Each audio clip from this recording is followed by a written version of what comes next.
रुक जाए।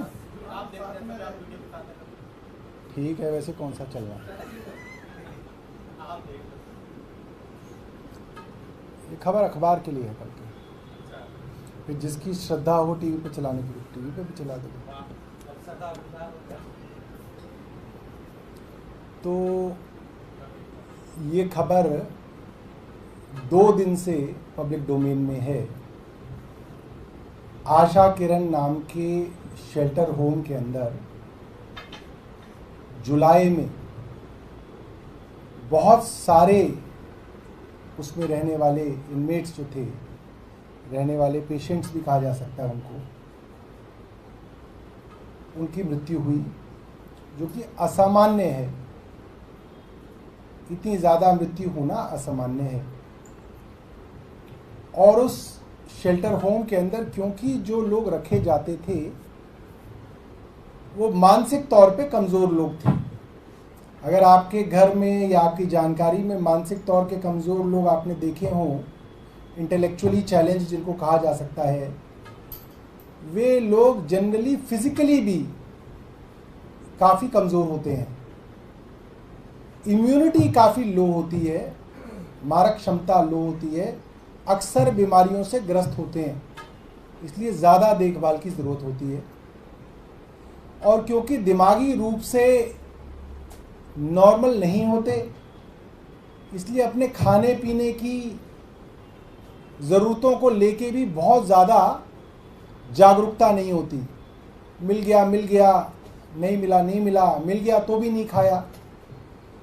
तो ऐसे मामलों में उनकी केयर, उनकी देखभाल बहुत ज़रूरी हो जाती है। और देखभाल करने वाले के लिए उसके अंदर अपनी एक सेंसिटिविटी होना, सेवा का भाव होना बेहद ज़रूरी माना जाता है। आज पेटिशंस कमेटी की विधायकों की एक group Asha Kiran shelter home में गई। प्रशासन की एरोगेंस आप इस चीज़ से देख सकते हैं कि उन्होंने दिल्ली विधानसभा की पेटिशंस कमेटी को भी अंदर नहीं घुसने दिया। वहाँ पे उन्होंने बैठना पड़ा, धरना देना पड़ा। बहुत सारा मीडिया वहाँ पे मौजूद था। मीडिया के दबाव में पेटिशंस कमेटी विधानसभा की अंदर घुस पाई और अंदर जो घुस के उन्होंने वहाँ पे रहने वाले लोगों की बातचीत की, उसको उन्होंने कैमरे पे रिकॉर्ड किया है। वो थोड़ी देर में हमारे पास आएगा, मैं आपको वो भी भेजूंगा, या तो यहीं पे प्रोजेक्टर के माध्यम से भेजूंगा या ट्वीट और व्हाट्सएप के माध्यम से आप लोगों के साथ शेयर करूंगा। दिल्ली के अंदर कई दिनों से एक बहस है, अधिकारियों की ट्रांसफर पोस्टिंग कौन करेगा। सुनने में बड़ा साधारण सा लगता है, यार ट्रांसफर पोस्टिंग के लिए क्यों लड़ रहे हैं, क्या करोगे ट्रांसफर पोस्टिंग का। मगर एक सरकार के एडमिनिस्ट्रेशन का आधार ही ट्रांसफर पोस्टिंग होता है, और वो आप समझ सकते हैं। आपके इलाके में कई एसएचओ आए होंगे, कई एसएचओ गए होंगे, कई बीट अफसर आए होंगे, बीट अफसर गए होंगे, कई एसडीएम आए होंगे, एसडीएम गए होंगे। और आपके इलाके के लोग बता सकते हैं फलां एसएचओ अच्छा था, फलां एसएचओ नालायक था। सारे एसएचओ उसी एग्जाम को पास करके, उसी इंटरव्यू को पास करके एसएचओ बने, मगर ये भ्रष्टाचारी है और ये कम भ्रष्टाचारी है, ये शरीफ है, ईमानदार है। लोगों को पता है। ऐसा भी नहीं है कि लोग कह रहे थे कि ये सब चोर हैं, ऐसा नहीं है। लोग बता सकते हैं अपने इलाके के अंदर कि हमारा एसएचओ तो ज्यादा ही निचोड़ रहा भाई, खूब दबा के पैसा कमा रहा है। अच्छा, ये तो जो मिल जाता है वो ले लेता है, ये भी कह रहे थे लोग, जो मिल जाता है वो ले लेता है। लोग कहते हैं कि ये ईमानदारी है। हमारे समाज में इसको अब ईमानदारी माना जाने लगा कि जो मिल गया बेचारा ले लेता है, जबरदस्ती नहीं मांगता, हालांकि वो भी भ्रष्टाचार है।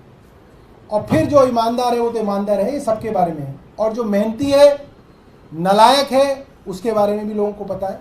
और यही सरकार का ट्रांसफर पोस्टिंग का काम होता है। आईएएस अधिकारी हो या दानिक्स हो या दास कैडर के अधिकारी हो, जो अच्छा मेहनती ईमानदार अधिकारी है उसको अच्छे विभाग दिए जाएंगे। अच्छे विभाग मतलब जहां पे थोड़ी सी भी गड़बड़ी होने से पब्लिक पे तुरंत असर पड़ता है, वो अच्छा विभाग कहते हैं। जो नालायक हैं, भ्रष्टाचारी हैं, डाउटफुल इंटीग्रिटी के लोग हैं, उनको सरकार या तो विदाउट पोस्टिंग रखती है या सरकार उनको ऐसा काम दे देती है कि वो अगर कुछ गड़बड़ भी करे तो उनके ऊपर एक सुपरविजन हो कि उनकी गड़बड़ी पे नजर रहे, और ऐसी पोस्टिंग दी जाती है जहां पे चोरी करने का, पैसे कमाने का स्कोप कम हो।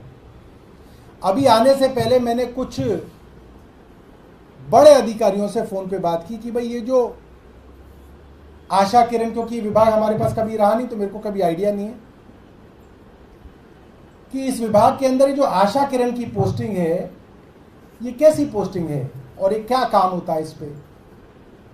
तो उन्होंने मुझे बताया कि आशा किरण में एडमिनिस्ट्रेटर और सुपरिटेंडेंट बनने की पोस्टिंग मलाईदार पोस्टिंग है, जिसके अंदर पैसा कमाने का बहुत स्कोप है। ये अफसरों में बात है, आप भी अपने सोर्सेज से पता कीजिएगा, आपको भी पता चल जाएगा। आधिकारिक तौर पे पूछेंगे तो कोई मलाईदार पोस्टिंग का कोई रिकॉर्ड नहीं है। जैसे एसएचओ की पोस्टिंग होती है ना कि जी कमला नगर थाना है, कमला मार्केट थाना है, दरियागंज थाना है, जहाँ बड़ी मार्केट्स हैं वो मलाईदार पोस्टिंग होती हैं। हमारे यहाँ ग्रेटर कैलाश में आना है, चितरंजन पार्क में आना है, वो टाइम पास पोस्टिंग होती हैं। यहाँ पे जी RWA के झगड़े सुलझाता है एसएचओ कि इसने मेरे यहाँ जो है गाड़ी खड़ी कर ली, इसने मेरे यहाँ जो है पार्क के अंदर जो है पेड़ काट दिया, ये झगड़े होते हैं। तो ये वाली जो पोस्टिंग है एक मलाईदार पोस्टिंग है। मेरा सवाल भारतीय जनता पार्टी की केंद्र सरकार और एलजी साहब से ये है कि इस तरीके की सेंसिटिव पोस्टिंग जिसके बारे में मशहूर है कि यहाँ पे बैठने वाला एडमिनिस्ट्रेटर और सुपरिटेंडेंट भ्रष्टाचार के लिए काफ़ी कोशिशें करता है और इसमें भ्रष्टाचार का काफ़ी स्कोप है। स्कोप क्यों है? 900 लोगों की जिम्मेदारी है आपके पास, राशन, दवाई, सबके टेंडर आपको करने हैं, और जो आपके इनमेट्स हैं वो ऐसे हैं कि वो RTI लगा के कभी पूछेंगे नहीं, क्योंकि वो बेचारे मेंटली चैलेंज्ड है, ना उनका कोई रिश्तेदार आता है। वो जनरली वो होते हैं जो परिवार वगैरह की तरफ से भी जो है, परिवार वगैरह भी छूट गया है, छोड़ दिया है, कहीं पे पुलिस द्वारा मिले, प्लेटफॉर्म पे मिले, बस स्टैंड पे मिले, कहीं पे और लोगों ने शिकायत की कि जी हमारे यहाँ इस तरीके का कोई आदमी बैठा, तो पुलिस उस तरीके के लोगों को जनरली इस तरीके के शेल्टर होम्स के अंदर जमा कराती है। तो इसके अंदर एलजी साहब ने और केंद्र सरकार ने क्या सोच के राहुल अग्रवाल नाम के दानिश अफसर को एडमिनिस्ट्रेटर बनाया। अभी राहुल अग्रवाल कौन है? वो इसके प्रशासक हैं इस जगह के, जिनकी जिम्मेदारी है ओवरऑल इसको चलाने की। राहुल अग्रवाल अगर आप गूगल करके देखें तो आपको गूगल में पता चलेगा 2016 में रिश्वत लेने के आरोप में धरे गए एसडीएम, रिश्वत लेने के आरोप में 2016 में धरे गए एसडीएम ये राहुल अग्रवाल हैं, जिनको हमारे एलजी साहब ने और केंद्र सरकार ने इतना काबिल समझा कि इस मलाईदार पोस्ट के ऊपर इनको तैनात किया।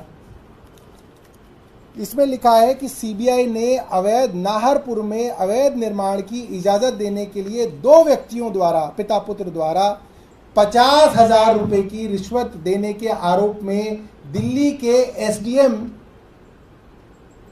राहुल अग्रवाल को गिरफ्तार किया। आई थिंक नाम जो है मैं शायद मिस कर रहा हूं,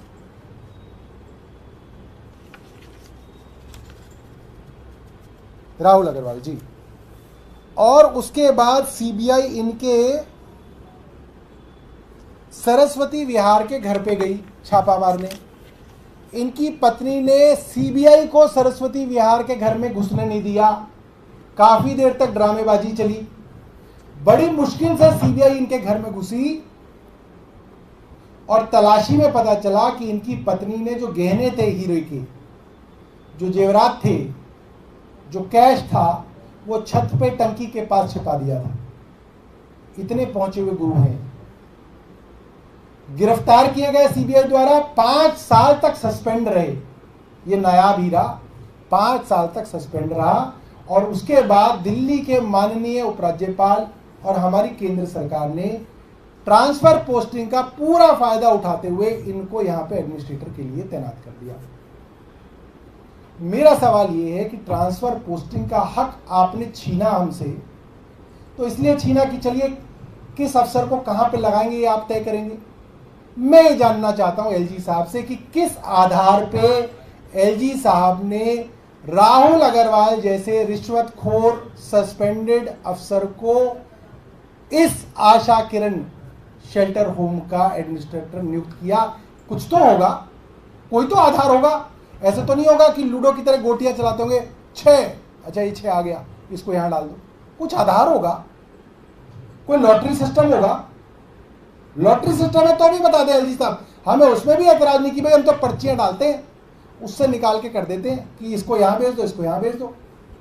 या कोई रिकमेंडेशन था, किसी की सिफारिश थी कि भाई ये तो नायाब हीरा जो है आशा किरण के अंदर लगाया जाएगा, ये नायाब हीरा पीडब्ल्यूडी का प्रिंसिपल सेक्रेटरी लगाया जाएगा, ये नायाब हीरा अनबरासू जो है जल बोर्ड के सीईओ लगाए जाएंगे, ये नायाब हीरा एसी वर्मा है, इसको जो है फाइनेंस का प्रिंसिपल सेक्रेटरी लगाया जाएगा, ये महान आदमी जो रिटायर हो गए नरेश कुमार, इनको रिटायर नहीं होने दिया जाएगा, इनको दोबारा चीफ सेक्रेटरी बनाया जाएगा। कोई तो मापदंड होगा, कोई तो तरीका होगा। एलजी साहब ये बताएं कि किस मापदंड के हिसाब से एलजी साहब ने इसको एडमिनिस्ट्रेटर लगाया। सवाल नंबर 1। सवाल नंबर 2, आज 2 दिन हो गए इस खबर को चलते हुए, और खबर क्या चल रही है सरकारी तौर पे तो अभी तक हमें बताया नहीं गया। आप ही लोगों के टीवी और अखबारों के माध्यम से पता चला है कि वहां पे लोगों को जो वहां पे काम जो रह रहे थे लोग, उनको खाना नहीं दिया जा रहा था, वो मेल न्यूट्रिशन थे। पानी के लिए साफ हो सके वहां आरओ नहीं लगाया गया था, वो बीमार पड़ रहे थे तो उनका इलाज नहीं कराया जा रहा था, उनको सहूलियतें नहीं दी जा रही थी। जब ये सारी चीजें सामने आ गई तो अब तक एलजी साहब ने इस एडमिनिस्ट्रेटर को अब तक सस्पेंड क्यों नहीं किया? किस चीज का इंतजार कर रहे हैं एलजी साहब? सोशल वेलफेयर विभाग के सचिव विनोद तावले, उनको अब तक सस्पेंड क्यों नहीं किया गया? एडमिनिस्ट्रेटर की सेक्रेटरी की ड्यूटी है कि वो कभी जाए, दौरा करे, देखे, कोई गड़बड़ी है तो उसके ऊपर कार्रवाई करे। सुपरविजन तो एक सबसे बड़ी ड्यूटी है सेक्रेटरी की, जो डिपार्टमेंट का सेक्रेटरी है उसकी ड्यूटी है। उनके ऊपर अब तक, दोनों के ऊपर एलजी साहब ने क्यों कार्रवाई नहीं की? किस चीज का इंतजार एलजी साहब कर रहे हैं? और तीसरा सवाल, एमसीडी के अंदर खुल्लम खुल्ला सब कुछ साफ हो गया। किस तरीके से गड़बड़ी करके राजेंद्र नगर के अंदर पानी भरा, किस तरीके से गलत तरीके से वहां पे बेसमेंट्स के अंदर कमर्शियल यूज हो रहा था, सबके सामने है। मैंने वीडियोस पब्लिक कर दी जिसमें साफ हो गया चीफ सेक्रेटरी ने बार बार कहने के बाद भी डीसिल्टिंग की रिपोर्ट मंत्री को नहीं भेजी, लिखित मांगने पर भी उसने डीसिल्टिंग की रिपोर्ट नहीं भेजी, डीसिल्टिंग की थर्ड पार्टी ऑडिट के निर्देश के बाद भी डीसिल्टिंग की थर्ड पार्टी ऑडिट नहीं कराई। ये साफ हो गया। इससे ज्यादा क्या हो सकता है? कागज मैंने दे दिए, यूओ नोट मैंने दे दिए, डायरेक्शन मैंने दे दी, वीडियो मैंने दिखा दी। अब तक एलजी साहब ने मुख्य सचिव पे कार्रवाई क्यों नहीं की? किस चीज का इंतजार कर रहे हैं एलजी साहब? कार्रवाई तो करनी चाहिए। एमसीडी में अभी तक क्यों कार्रवाई नहीं करी? कमिश्नर नहीं तो डीसी को ही सस्पेंड करो, कुछ तो करो। डीडीए के नाले के अंदर एक मां बेटिया मर गए क्योंकि डीडीए के नाले पे स्लैब नहीं था। अब तक डीडीए में क्यों कार्रवाई नहीं की एलजी साहब ने? वो तो सीधा उनके अधीन आता है। किस चीज का इंतजार कर रहे हैं? इंतजार किस चीज का हो रहा है? क्या अफसरों को इस तरीके के निकम्मेपन के लिए रिवॉर्ड देना चाहती है भारतीय जनता पार्टी? क्योंकि पनिशमेंट तो दे नहीं रही है। ये सवाल हैं जो दिल्ली वाले पूछ रहे हैं। मैं चाहता हूं एलजी साहब के दफ्तर में जो लोग खबरें प्लांट करते हैं उनसे कहिए कि एलजी साहब की प्रेस कॉन्फ्रेंस भी कराना शुरू करें। छुप छुप के खबरें प्लांट करने से कब तक काम चलाएंगे? प्रेस कॉन्फ्रेंस कराएं, जवाब दे थोड़ी। तो ये मेरी तरफ से था। हमारे पास आशा किरण आश्रय गृह से कुछ वीडियोस भी आएंगे जो थोड़ी देर में हम आपके सामने चलाएंगे, जिसके अंदर वहां के इनमेट्स कह रहे हैं कि राहुल अग्रवाल जो हमारे एडमिनिस्ट्रेटर हैं, प्रशासक हैं, वो भ्रष्ट अधिकारी हैं। आप सोचिए, वो लोगों तक को पता है, एलजी साहब को नहीं पता अभी तक। अगर आपके पास कोई सवाल है तो आप सवाल ले सकते, पूछ सकते हैं। सौरभ जी, राहुल अग्रवाल को कब प्रशासक बनाया गया था वहाँ पे, और क्या आप लोगों के संज्ञान में था? अगर वो भ्रष्ट था, 5 साल तक सस्पेंड रहा, तो आप लोगों ने पहले भी इसकी आवाज़ उठाई थी क्या? हमारी आवाज़ कौन सुन रहा है? हमारी आवाज़ सिर्फ आपकी प्रेस कॉन्फ्रेंस तक सीमित है दोस्तों। हम लिख लिख के थक गए, कोई सुनने वाला ही नहीं है। जहाँ तक मुझे याद है, मैंने कुछ लोगों से पूछा है, मेरे पास इनका ट्रांसफ़र ऑर्डर तो नहीं है, क्योंकि वो ऑर्डर्स वगैरह हमें भेजे नहीं जाते। 2023 की शुरुआत में शायद इनका ट्रांसफ़र जो है as administrator Asha Kiran shelter home के तौर पे किया गया है। पक्का नहीं पता, मेरे को अंदाज़ा है, मैंने कुछ अफसरों से पूछा, उन्होंने अपने अंदाजे से बताया है। आप लोग पता कीजिएगा तो आपको एग्जैक्टली पता चल जाएगा। सर्विसेज डिपार्टमेंट जो है वो बेसिकली ऑर्डर्स निकालता है, वो भी महान महान अफसर हैं उसमें भी, तो उनसे भी आप पूछ सकते हैं।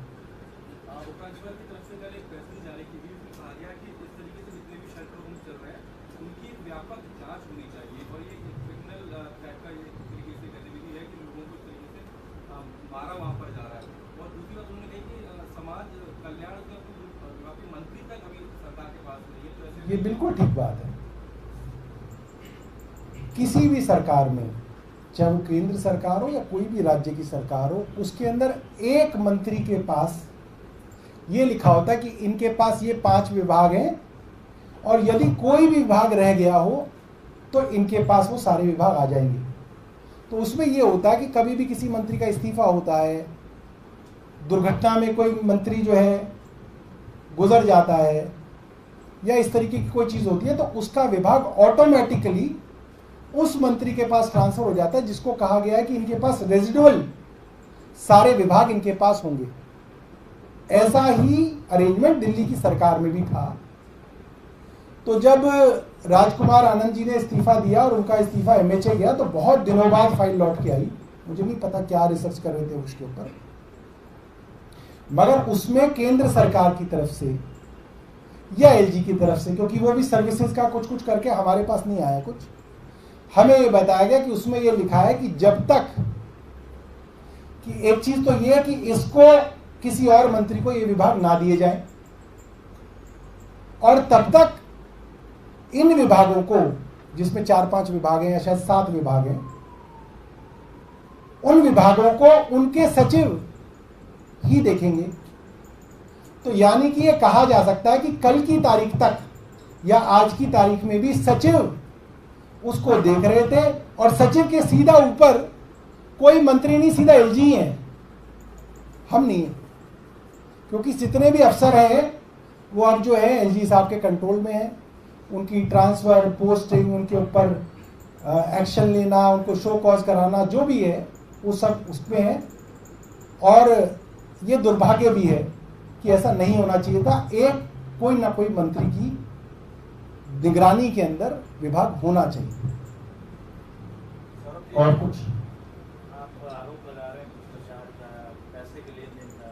अगर प्रशासन भ्रष्टाचार कर रहा है, उसके पास पैसा आ रहा है, क्या आपको लगता है कि ऊपर तक जहाँ पे पावर है, जहाँ से ट्रांसफर पोस्टिंग हो रहा है, वहाँ तक पैसे का खेल हो रहा है, तो बीच में और भी कुछ हो रहा है?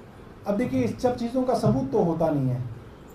इन सब चीज़ों का कोई मेरे पास सबूत नहीं है कि राहुल अग्रवाल को पैसे लेके पोस्टिंग दी गई, कोई फेवर लेके पोस्टिंग दी गई, उनका चिट में नंबर आ गया इसलिए उनको पोस्टिंग दी। ये बात तो एलजी साहब ही बता सकते हैं, क्योंकि मेरे को इसके बारे में कोई जानकारी नहीं। या कोई मेरिट हो तो एलजी साहब बता दें कि भाई इसकी बात ना, ये मेरिट चीज़ निकली थी कि ये जो है इस तरीके का महान अफसर है, इसलिए इसको आशा किरण दिया गया। तो एलजी साहब और उनका सर्विसेज विभाग वही बता सकता है कि उन्होंने क्या किया। वो भी काफ़ी प्रेस रिलीज देते हैं सर्विसेज वाले, उनसे भी पूछा जा सकता है। सौरभ जी, इसके अलावा ये सवाल है कि आपके एलआई कांग्रेस के नेता संदीप दीक्षित ये कह रहे हैं कि जब कुछ दिल्ली में अच्छा होता है तो आप लोग क्रेडिट लेने के लिए आगे रहते हैं और बुरा होता है तो अधिकारियों को आप लोग तुरंत ब्लेम कर देते हैं। ऐसा है तो चुनाव अधिकारियों के मैं आपको बताता हूँ ये बात, इसका कारण भी बताता हूँ। 100 कामों के लिए मंत्री पीछे पड़ते हैं कि ये काम कराओ कराओ कराओ कराओ, दिन रात मेहनत करते हैं। अफसर एक एक चीज पे फाइल को घुमाते हैं, कभी यहाँ मारी फाइल, कभी वहां मारी फाइल, कभी ये ऑब्जेक्शन, कभी वो ऑब्जेक्शन। रात को 9-9, 10-10 बजे तक हमारे मंत्री फाइलों में लगे होते हैं, 10-10 बजे तक। आप कभी मेरे आइए आप दफ्तर में तो आप देखेंगे मैं ही नोट बना रहा होता हूँ, और बड़ी मुश्किलों से कुछ काम करा पाते हैं। तो जो बहुत मुश्किलों से काम कराते हैं उसके बारे में कहते हैं ये काम अच्छा हुआ, और जो अच्छा अफसर काम करता है उसके बारे में भी कहते हैं कि इस अफसर ने अच्छा काम किया। उन अफसरों को रिवॉर्ड देने की भी बात करते हैं। मगर जहां पे अफसर खुल के गड़बड़ी करने की बात करते हैं वहां पे उनके बारे में ये भी बताते हैं कि गड़बड़ कर रहे हैं और फाइल को घुमा रहे हैं।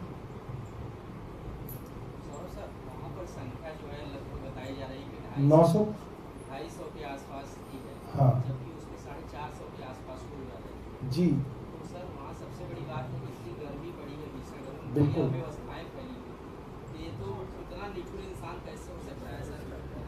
मैं इस बात से बिल्कुल सहमत हूँ। इसके अंदर समय रहते कार्रवाई होनी चाहिए थी।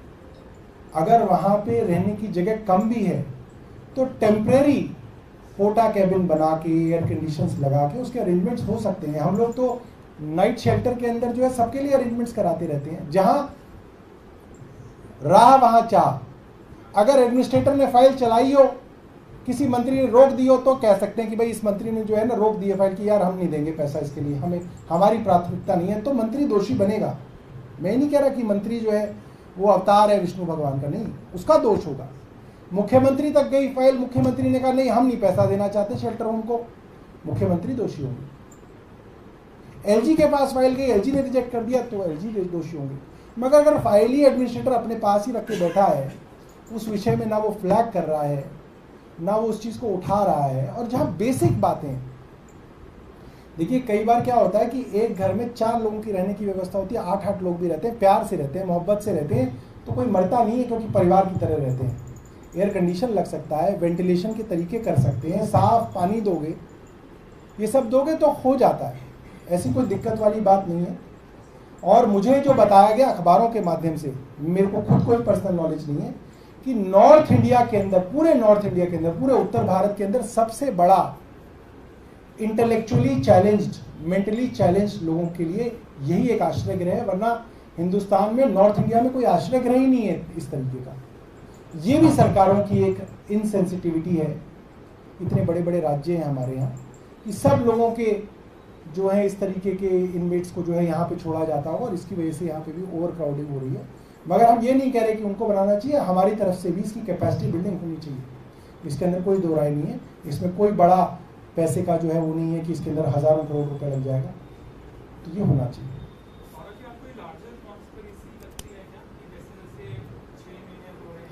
आप रुक जाइए, मैं इतने वीडियो रिलीज करूंगा, मैं आप लोगों को वादा कर रहा हूं, मैं इतने वीडियो रिलीज करूंगा आप लोग छिक जाओगे। कोई डिपार्टमेंट नहीं छोड़ूंगा मैं, मेरे पास ऑलरेडी है। कोई सेक्रेटरी नहीं छोड़ूंगा जिसका ना दिखाऊं आपको वीडियो में, और उसकी सच्चाई ना आपके सामने उजागर करूं। मेरे पास बहुत मटेरियल है, बहुत है। कुछ दिनों में ये सेक्रेटरीज मीटिंग के अंदर वीडियो, अभी बता रहा हूं, 2-3 दिनों पहले की बात है, एक जगह मीटिंग हो रही थी, एक वीडियो कैमरा वाला आ गया, तो आईएएस अधिकारी ने बोला भागो भागो, तुम कहां से आ गए अंदर, भागो। ऐसा डर हो गया वीडियो का। मगर ऑलरेडी मेरे पास बहुत वीडियो है, और उससे फिर आप लोग अंदाजा लगा लीजिएगा कि दिल्ली सरकार के साथ केंद्र सरकार, मैं ये नहीं बोल रहा कि अफसर खराब है, अफसर दबाव में है। अफसरों को पता है कि अगर दिल्ली के लोगों के लिए काम करना शुरू किया तो तुरंत अंडमान निकोबार ट्रांसफर किया जाएगा, तुरंत जो है मणिपुर मेघालय फेंका जाएगा। अफसरों को ये बात पता है। जो अफसर थोड़ा भी अच्छा काम करना शुरू करता है तुरंत उसकी चाबी टाइट कर दी जाती है, तुरंत उसको बुला के कह दिया जाता है। ये सब अफसर, अगर आप प्राइवेटली अफसरों के साथ बैठेंगे तो अफसर आपको अपनी मजबूरी भी बता देंगे। अफसर कहेंगे सर क्या करें, क्या करें, हमारे भी बच्चे हैं, हमें भी सस्पेंड नहीं हो रहा। एक छोटा सा एग्जांपल दे रहा हूं, सोशल वेलफेयर डिपार्टमेंट का ही या किसी और डिपार्टमेंट का मान लो, जो अफसर सच्चाई की बात कर देता है 8-8, 10-10 साल पुराने मामले निकाल के उनको सस्पेंड किया जाता है। 8-8, 10-10 साल पुराने मामले, ये हालत है इस वक्त दिल्ली के अंदर। ऐसा नहीं है अफसर सब जो है चाहते हैं कि बर्बाद कर दिया जाए, मजबूर है, उनको मजबूर किया गया है कि आप नहीं करोगे तो आपका जो पुराना मामला ढूंढ के आपको कर दिया जाएगा ठीक।